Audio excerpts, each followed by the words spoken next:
Bombo International News. Pumanaw na si dating US Vice President Dick Cheney sa edad na 84. Ayon sa asawa nitong si Lynn at mga anak na sina Liz at Mary, na ang dahilan ng pagpanaw ng dating Vice Presidente ng Estados Unidos ay sa komplikasyon sa pneumonia, cardiac at vascular disease. Siya ang pang-46 na Vice President ng Amerika noong panahon ni Republican President George W. Bush sa dalawang termino mula 2001 hanggang 2009. Naging matinding kritiko siya ni US President Donald Trump kung saan tinawag nitong duwag at isang malaking banta sa Amerika. Taong 2024 nang bumoto ito sa presidential election para sa Liberal Democrat at kapwa Vice President Club na si Kamala Harris. Naging representatives ng Wyoming, Chief of Staff ng White House at Defense Secretary si Cheney. Kailang dinapuan din ng cardiovascular disease at noong taong 2012 ay sumailalim na siya sa heart transplant.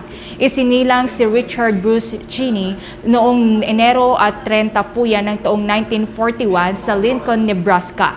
Nakilala niya ang high school sweetheart at naging asawang si Lynn Vincent Cheney at ikinasal noong taong 1964. Natanggap ito sa Yale University sa pamamagitan ng scholarship, subalit nahirapan siya kaya ito ay na-kick out. Bumalik ito sa pag-aaral at natapos niya ang Bachelor's at Master's in Political Science mula sa University of Wyoming. Nagtrabaho siya sa isang power lines company kung saan 2 beses din itong naaresto dahil sa pagmamaneho ng nakainom. Kaugnay niyan, balikan po natin ang mga dating naging pahayag ni dating US Vice President Dick Cheney. Why they won't let the American people decide that for themselves. I saw that information as Vice President, and I reviewed some of it again recently at the National Archives. I formally asked that it be declassified so the American people can see the intelligence we obtained, the things we learned, and the consequences. Yan po ang mga naging dating pahayag po ni dating US Vice President Dick Cheney.